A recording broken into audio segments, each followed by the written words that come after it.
Right now, you are looking at a world map. Every country has a name, every country has a border, every country has a flag. But what if I told you that some of the most powerful, most feared, most extraordinary nations that ever existed on this earth are completely gone today? Not conquered and renamed, not absorbed quietly into a neighbor. Gone, erased, wiped from the map as if they never existed at all.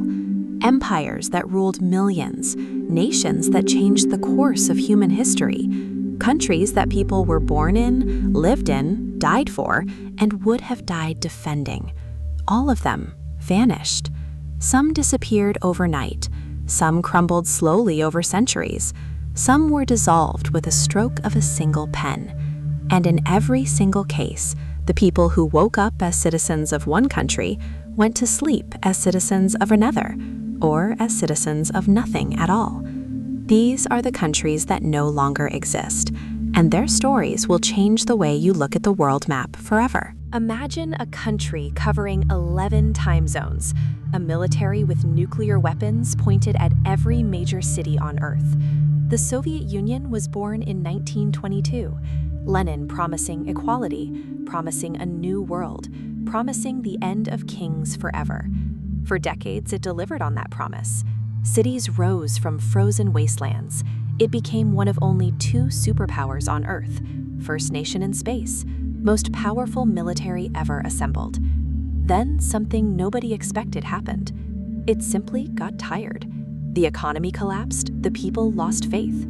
In 1985, Gorbachev tried to save it, but opened a door that could never be closed again. One by one, the republics declared independence.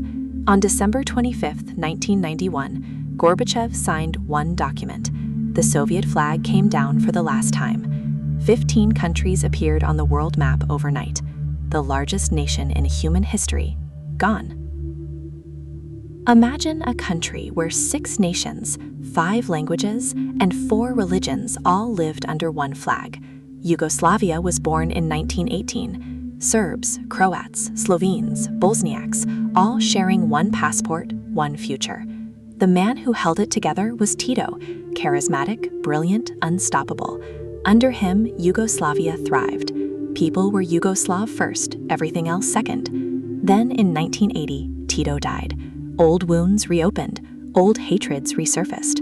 One by one, the republics began pulling away. The wars that followed were the bloodiest Europe had seen since World War II. By 1992, Yugoslavia was gone. 6 countries were once there was one, and a generation left asking, how did we let this happen? For 623 years, one empire ruled 3 continents simultaneously. At its peak, from Vienna to the Persian Gulf, from Crimea to North Africa, 40 modern countries sit today on land that was once Ottoman. Under Sultan Suleiman the Magnificent, Constantinople became the most dazzling city on earth. But empires that rise must fall. By the 1800s, the Ottomans were being called the sick man of Europe. World War I was the final blow. They chose the losing side. When the war ended, the victors carved up what remained. In 1922, the last sultan boarded a British warship and left Constantinople forever. 623 years ended on a gray November morning. Prussia was not defeated in battle, not dissolved by revolution, not absorbed by a neighbor. It was erased, deliberately, legally, with a rubber stamp. From a small Baltic duchy, Prussia became the most feared military state in Europe. Frederick the Great humiliated France, Austria, and Russia simultaneously. Prussian discipline became legendary. In 1871, Prussia unified all German states into one empire. But after World War II, the Allied powers decided Prussia was simply too dangerous to exist. On February 25, 1947, they issued Law No. 46. Prussia was formally abolished. No battle, no revolution, just a document and a stamp.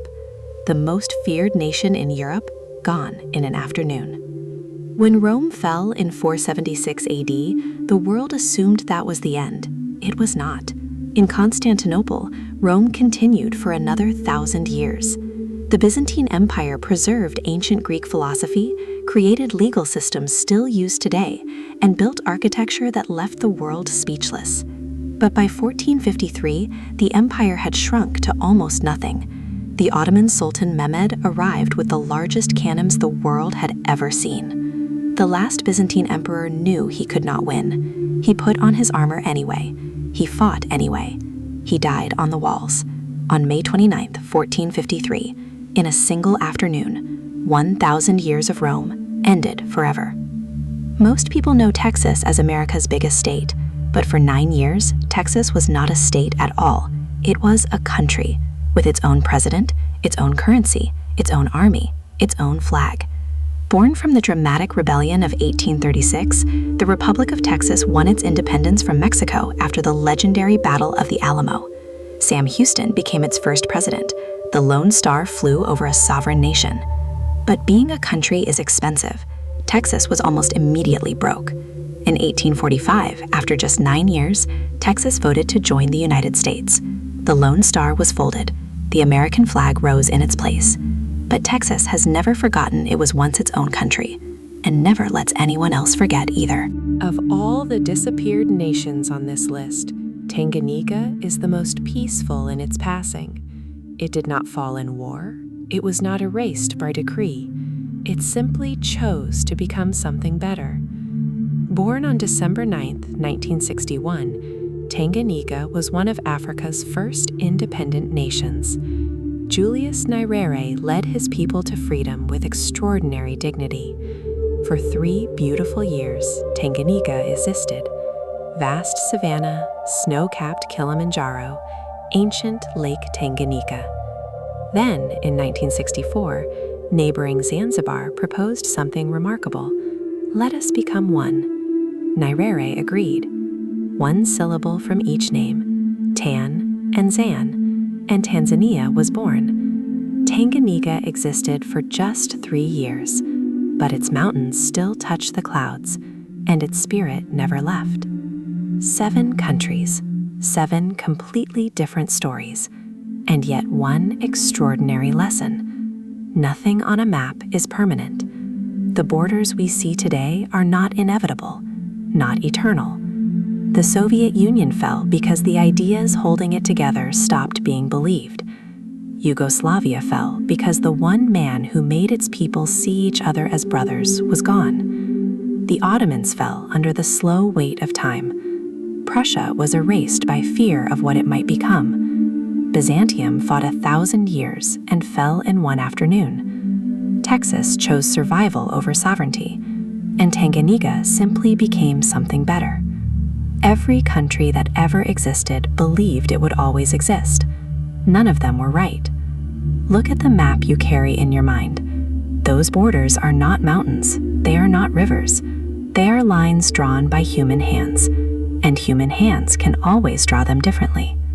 This was Uncommon Nations. We will see you next week, somewhere completely different.